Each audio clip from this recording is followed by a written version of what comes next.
Hello दोस्तों, एक बार फिर से आप सभी लोगों का स्वागत करता हूं आपके अपने यूट्यूब चैनल आयुष बाबू प्लस मेडिकल में। दोस्तों, आज हम पार्ट 2 लेकर के आए हैं। जो 10 महत्वपूर्ण प्रश्न थे उनका पार्ट 2 आ गया है आज।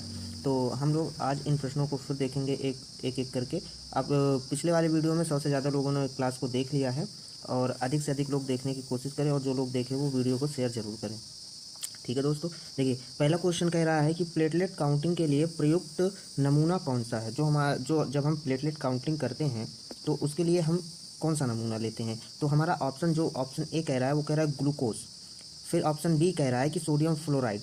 ऑप्शन सी कह रहा है ईडीटीए, और ऑप्शन डी कह रहा है कि सोडियम साइट्रेट।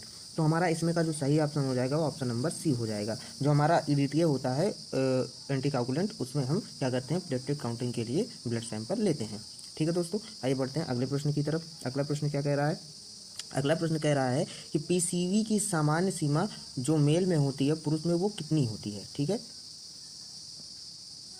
तो ऑप्शन ए कह रहा है कि 45 से 50%, ऑप्शन बी कह रहा है 50 से 65%, ऑप्शन सी कह रहा है 35 से 40%, और ऑप्शन डी कह रहा है कि 90 से 95%। तो हमारा इसमें सही ऑप्शन हो जाएगा ऑप्शन नंबर ए। जो हमारे 45 से 50% होती है वो मेल में क्या होती है, नॉर्मल रेंज होती है किसकी, पीसीवी की। पीसीवी का फुल फॉर्म आप लोग कमेंट करके जरूर बताइएगा। जो लोग भी क्लास देख रहे हैं वो पीसीवी का फुल फॉर्म कमेंट करके मुझे बताएंगे कि क्या होता है। ठीक है, आइए बढ़ते हैं अगले प्रश्न की तरफ। अगला प्रश्न क्या कह रहा है, प्रश्न नंबर 3 देखते हैं। प्रश्न नंबर 3 क्या कह रहा है कि स्पर्म में नॉर्मल रेंज कितना होता है। ठीक है, ऑप्शन नंबर ए कह रहा है 15 से 20 मिलियन, ऑप्शन बी कह रहा है कि 10 से 15 मिलियन, ऑप्शन सी कह रहा है कि 20 से 25 मिलियन, ऑप्शन डी कह रहा है 50 मिलियन। ठीक है, तो आपको क्वेश्चन नंबर 3 का आंसर देना है। तो क्वेश्चन नंबर 3 का आंसर होगा हमारा ए।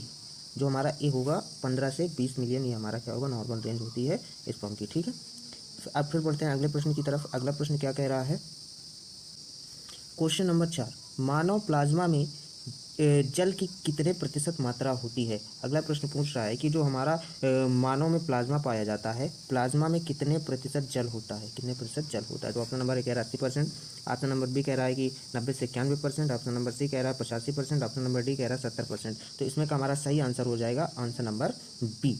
जो हमारा आंसर नंबर बी है, 90 से 91% जो प्लाज्मा में क्या पाया जाता है, प्लाज्मा में जल की मात्रा, वाटर कितना पाया जाता है, 90 से 91% पाया जाता है। आइए बढ़ते हैं अगले प्रश्न की तरफ। प्रश्न नंबर 5 क्या कह रहा है, कह रहा है कि टिश्यू डिहाइड्रेटिंग एजेंट निम्न में से कौन सा है।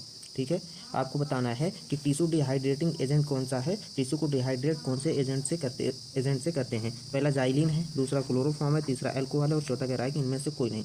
तो आपको सही ऑप्शन बताना है। सही ऑप्शन इसमें से कौन सा होगा, सही ऑप्शन हमारा हो जाएगा अल्कोहल। जो अल्कोहल होती है उसमें से हम टिश्यू को क्या करते हैं, डिहाइड्रेट करने का काम करते हैं। बढ़ते हैं अगले प्रश्न की तरफ। अगला प्रश्न क्या कह रहा है, कह रहा है कि एफएनएसी के लिए सामान्य साइट क्या है। एफएनएसी हम किस किस जगह की कर सकते हैं, ये हमसे प्रश्न में पूछा गया है। तो ऑप्शन नंबर ए कह रहा है ब्रेस्ट की, ऑप्शन नंबर बी कह रहा है थायराइड, ऑप्शन नंबर सी कह रहा है लीवर, और ऑप्शन नंबर डी कह रहा है इनमें से सभी। तो मैं भाई इसमें सारी की सारी साइटें सही है। हम ब्रेस्ट की भी एफएनएसी कर सकते हैं, थायराइड की भी करते हैं, और लीवर की भी करते हैं, इसलिए इसका ऑप्शन नंबर डी सही हो जाएगा। ठीक है, बढ़ते हैं अगले प्रश्न की तरफ। अगला प्रश्न क्या कह रहा है, प्रश्न नंबर 7 कह रहा है कि विडाल टेस्ट किसके निदान के लिए किया जाता है। ठीक है, विडाल टेस्ट किसके डायग्नोसिस के लिए किया जाता है।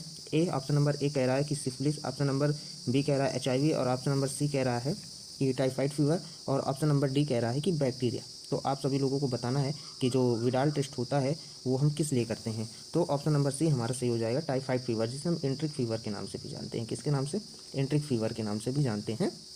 उसके लिए हम विडाल टेस्ट का यूज करते हैं। ठीक है, बढ़ते हैं अगले प्रश्न की तरफ।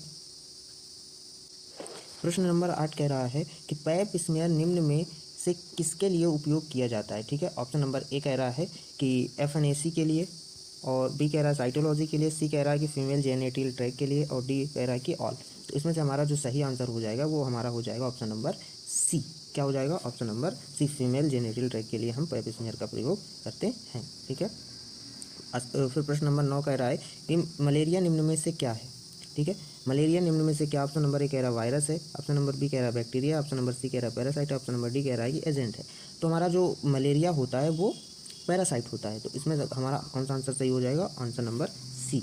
पैरासाइट, हमारा मलेरिया क्या होता है, पैरासाइट होता है। ठीक है, बढ़ते हैं अगले प्रश्न की तरफ। अगला प्रश्न क्या कह रहा है, प्रश्न नंबर 10 कह रहा है कि इस्नोफिल की नॉर्मल रेंज क्या होती है। ठीक है दोस्तों, इसका आप लोग क्या करेंगे, मुझे कमेंट में आंसर बताएंगे। ठीक है, कमेंट करेंगे इसका आंसर कि जो हमारा इस्नोफिल होती है उसकी नॉर्मल रेंज कितनी होती है। ठीक है, ऑप्शन नंबर ए कह रहा है 1 से 4%, बी कह रहा है 5 से 8%, सी कह रहा है 6, डी 9। ठीक है, तो इसका आप लोग आंसर क्या करेंगे, कमेंट में हमें बताएंगे कि क्या होता है। ठीक है, और अगर मेरी वीडियो अच्छी लगी हो तो आप चैनल को सब्सक्राइब करें, वीडियो को लाइक करें, शेयर करें और अपने दोस्तों के साथ जरूर शेयर करें। धन्यवाद दोस्तों।